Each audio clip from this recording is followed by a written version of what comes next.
I'm pouring into you, but you're not accepting it or handling that with care. You're kind of just doing what you want to do. And honestly, it's been really emotional. Just the other day, I literally cried. Random, and I got purpose. Things coming together so beautifully. One day it all makes sense. Just you wait and see. Take this journey with me. Purposely random. Purposely random. Purposely random. Purposely random.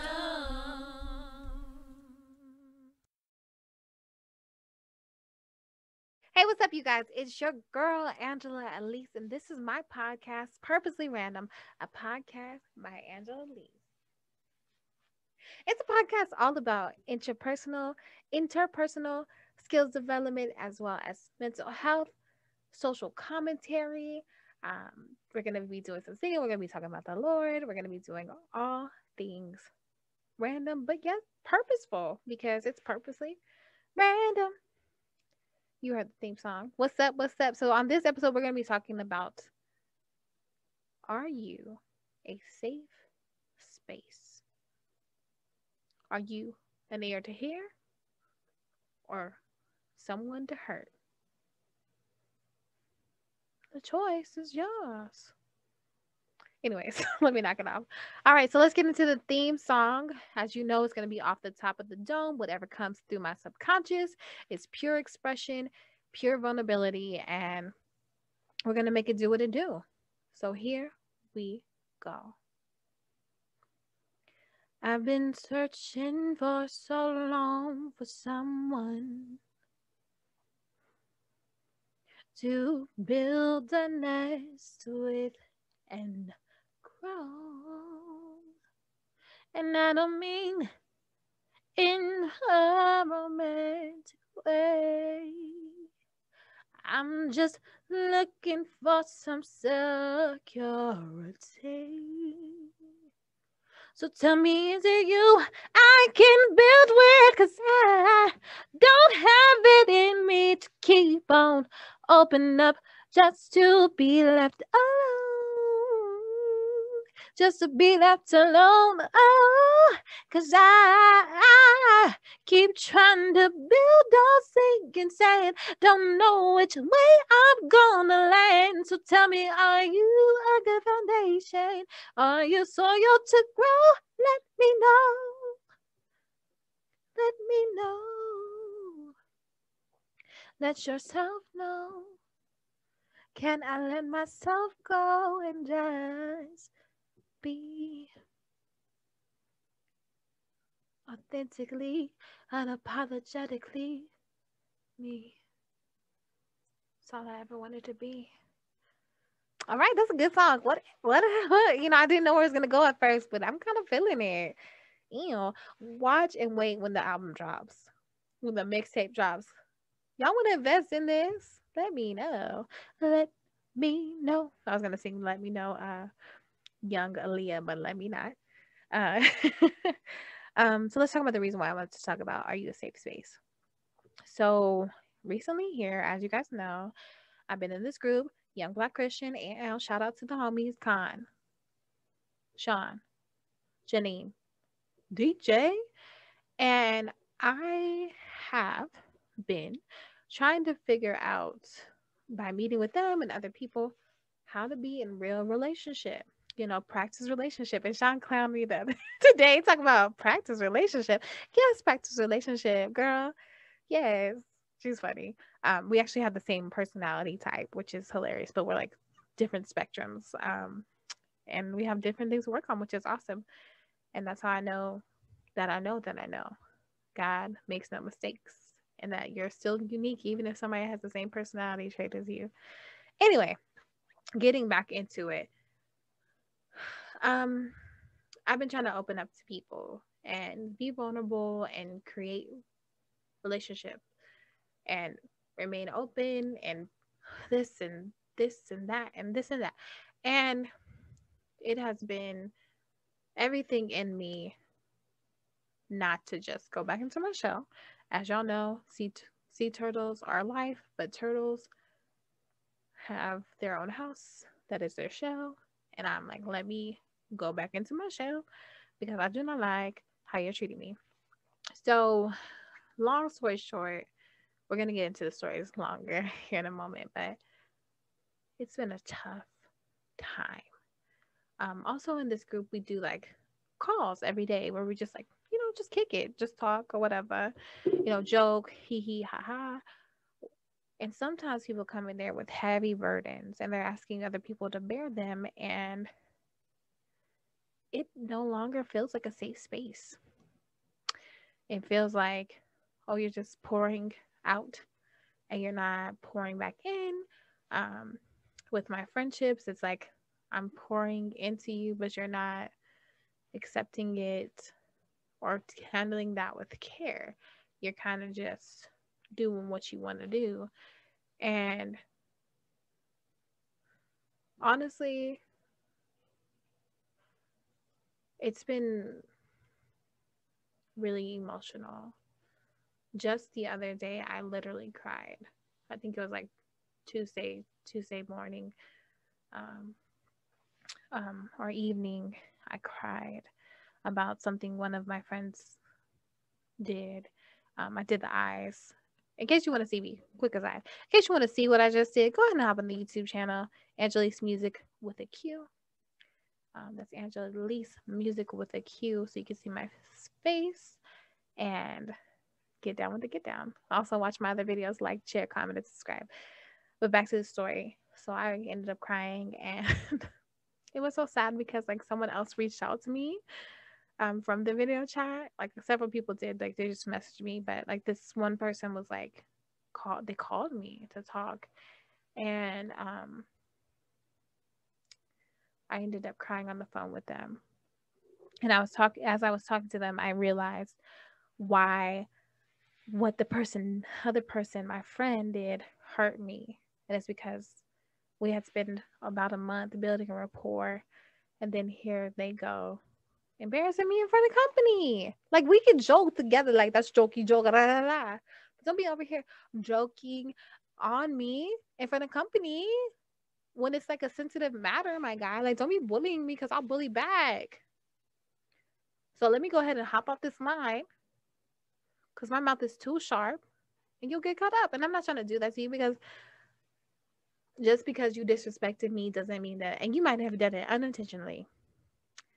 So let me just back, check my attitude, and then tell you why we no longer need to expose ourselves to playing truth or dare. We were playing truth or dare in child, and I said truth, but it still ended up being messy. So, um, anyway, so I didn't feel safe in that moment. I felt rather annoyed. I'm like, sir, can you not hurt my feelings? Can you not make me feel away? Can you be a homie? And yes, I have a lot of friends with guys, and I'm learning how to be more and more friends with women. I will say my longer standing friendships have been with women. I like I told y'all before, I just have this problem with like, if a guy's showing me attention, I'll be like, yo, what's up? Like you trying to be my boyfriend? Like what's happening? But then they're like, no, I don't want to be your boyfriend. So why did you make the spot hot? And I was like, I mean, you were paying me attention. Like, I don't know. I thought you was like, we can make it do what it do. But they'd be like, no, not you, boo. So um, they ended up telling me, they ended up apologizing for embarrassing me and, told me like they didn't mean any harm and that they'll make it up to me. And they're like, oh, you can have revenge on me. And I'm like, revenge is not in my spirit. Why don't you just apologize? And by apologize, I mean just change your behavior now that you know the boundaries. Now that you know the boundaries, now you can be a safer space. I can't hold you accountable for something you didn't know was an issue. So let's communicate about it and let's set the boundary. And create a safe space for both of us to be. Because I told y'all, it's really hard for me to like continue to be vulnerable. So when I'm seeing like stuff where I'm like, it's not safe here, go back into your shell. I'm like, all right, I'm a lot quicker to cut people off than I was back in 2020, July 2020. Finally said goodbye. Anyway, so the safe space that was not created was just being too familiar and like showing out in front of company. I feel like that's like not cool. Like, you know, you treat your friends a certain way, and just because you have the familiarity with them doesn't mean everybody else deserves that, right? Um, Another thing was I have also been really emotionally raw from leaving therapy and taking this navigation of self to God, but also just be like, hey, Angela, what do you think about such and such?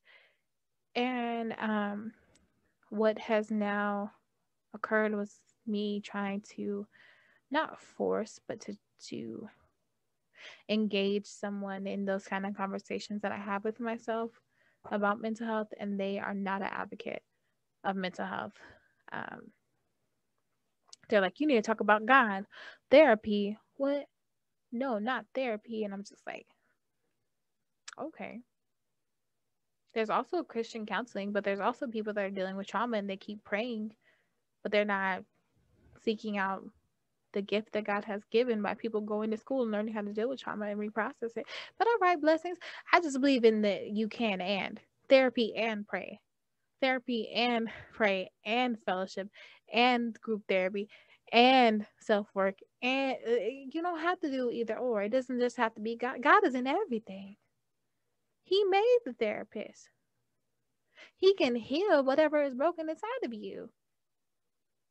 So pray, but are you listening to what's out there that God is trying to tell you? The resources He's trying to give you. Are you doing that? Because if you're not, then what? What if you don't even know the practical steps of how to get to the healing? So I just believe the and they were like really bigly advocating uh, um some other things that I just was like, oh, this is kind of like not helping me. And I'm not trying to say you need to mold to fit my level of thinking. No, I'm just saying your thoughts are dismissive of what my experience is. And so it's not healthy for me. And so I've been kind of, taking a step back and kind of engaging in other conversations with them that have nothing to do with me. Um, just more so, you know, life and like just it got to the point where I was getting annoyed by anything they were saying. Like, no, I don't believe that. I would say that. I'd be like, no, I don't want to make a choice because it's not that simple. You're simplifying things. Yeah. I just think about things in a more complex way. But yeah, so let's not even engage in that conversation because I know, and I'm not trying to say the person's mind is small because I don't think it's small. I just think that I think about things on such a big level and such a microscopic level at the same time that it's like all they see is black and white, but I see shades of gray. I do see black, I do see white, but there's also beautiful shades of gray in between. And I want to explore some of those options if they're fruitful journeys. And to have someone not be on that same level is counterintuitive to me. It's counterproductive, and I'm not here for it. Um, but it's still trying to develop a relationship. We'll figure it out. But I've been praying about it.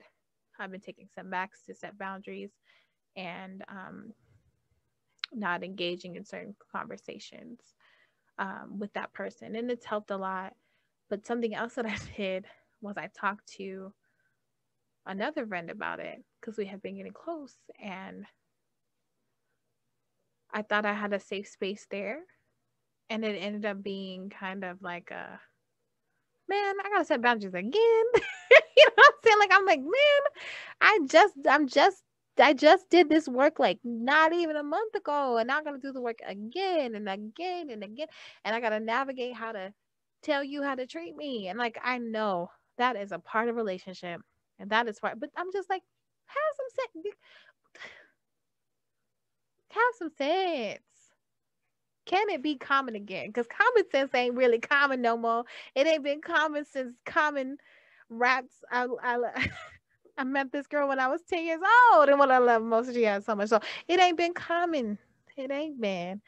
And it's probably money, cars, and clothes, and the more glamorized one track mind of success that has caused that. But that's something that I'm not an expert on. I would love to talk to like someone that is an expert in that. So if you guys know anybody like that, let me know. Hit it in the comments below. Tell me about your encounters with safe spaces being kind of like, whoa, whoa, whoa, hey, since I thought I was safe and yet it's not, let me go ahead and reset this boundary. Like, talk to me about that in the comments below. So more to the point though, getting back to, that was a lot of background, but getting back to the main focus of this episode is, let's turn it back introspective.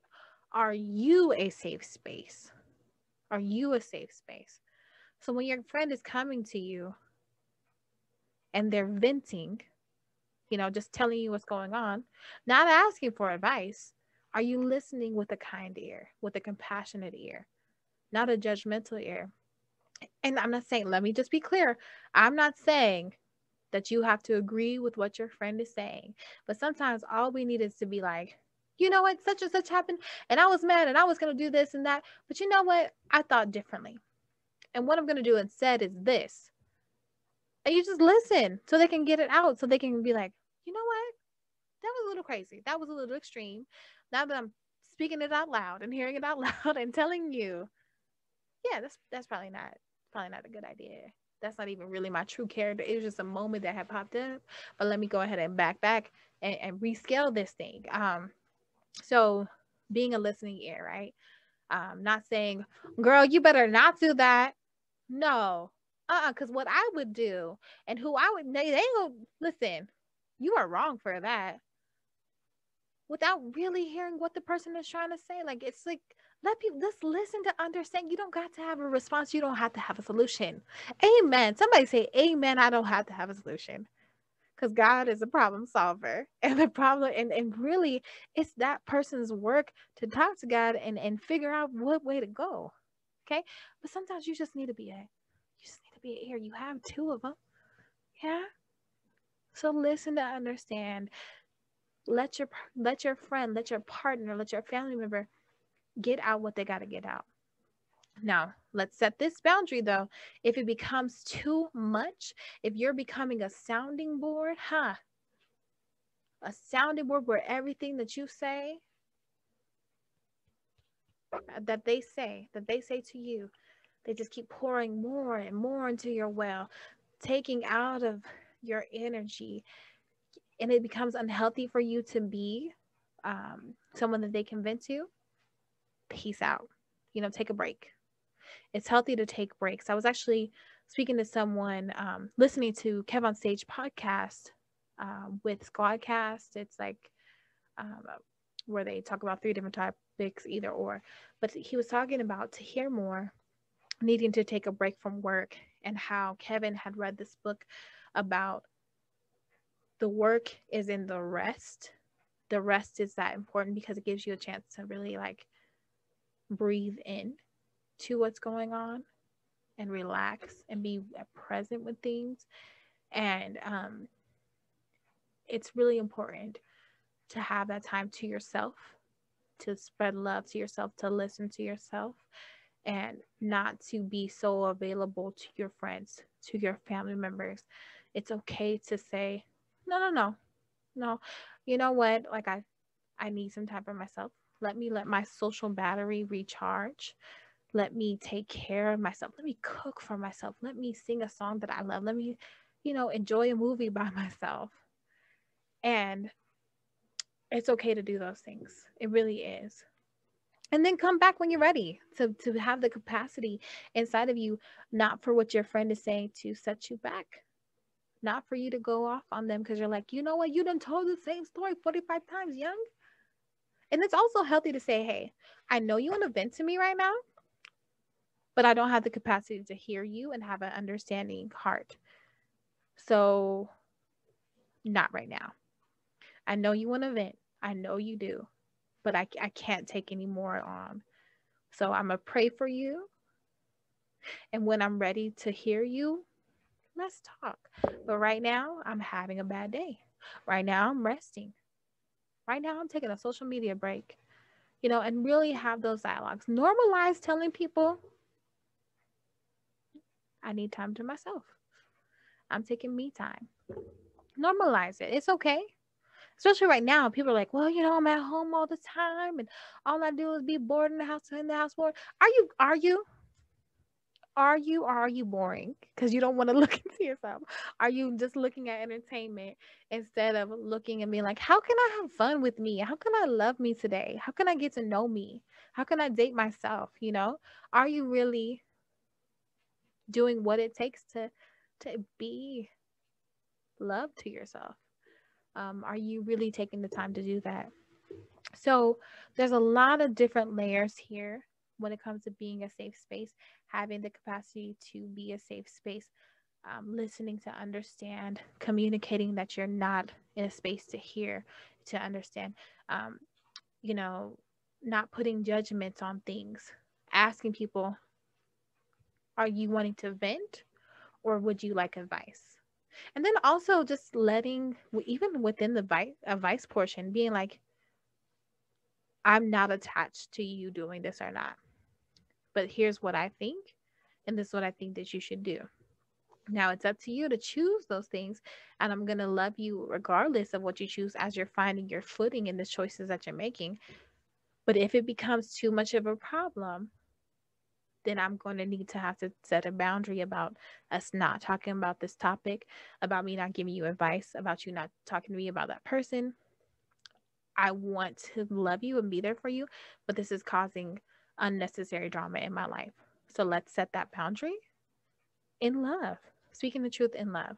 Speaking the truth in love is not just about the other person. It might hurt them that you say, hey, no, I don't want to talk about that. I don't want to listen to that right now. But guess what? The truth is I'm that's it is what it is. It's gonna hurt you. It might even hurt me to say it, but it's gonna hurt me even longer if I'm resenting you. It's gonna hurt me even longer if I'm mad. So let's just not do that. Let's just not facilitate that type of relationship and that type of energy. Yeah. So this week, what I want you guys to do, I gave you a couple of assignments already, but I really want you to focus on, are you asking the right questions or setting up this expectations of being a safe space? Are you asking the question, can I vent to you? Or, are you venting, or are you wanting advice? Because I want to be in the right mind frame while I'm listening to you, while I'm hearing you. Okay. Also saying sometimes I have to be like, listen, my face and my initial reaction might be like, what? But I'm not judging you. Sometimes I just gotta react. My reaction game is strong. Um, so don't take that to heart. And just really being patient with your friend, and you being patient, them being patient with you as you are learning how to be a safe space. You don't want to cause harm. Your intention is to cause love and be light. So let's practice that. All right. Awesome. Well, I think that that's a great place to stop. I know it probably wasn't really long, but I hope that you enjoyed today's topic. We're going to get into um, our closing segment. Usually it would be 3,000 questions about me, but today I'm just going to really think about a question that I want to ask for myself, and where I want to head. So one thing I'm really thinking about right now that's coming to mind, it's not really a question, but I need to take a break. Yeah. I've been without a vacation for real, for real. I know that there's something to do. I'm high risk and COVID's out here heavy in these streets, but I really miss um, vacation. So I think I'm going to take a vacation soon. I'm hoping. My dad just got this COVID shot, Johnson and Johnson, and I'm like, oh, he might come here to Salt Lake City, Utah. I just got a new desk for us. It's his office that I'm using now. And I was like, yo, I just got us a new desk. Sorry about that noise. I just got a new desk, and my dad's gonna be here. We're gonna spend time, and I love him so much. So I know for sure I'm gonna take a vacation when he gets here, and we might even go anywhere. We might go see some nature stuff. Now the spring's here, get out the house a little bit more and soak up some vitamin sun, vitamin D, or whatever, and just be out of my head so much and into just having a good time. I'm just Angela having a good time, having a good time, having a good time. There's this YouTube video about having a good time. Check it out. And as always, be real. Me, you. Do what you came here to do and be the light that you want to see. Peace. Things coming together so beautifully. One day it all makes sense. Just you wait.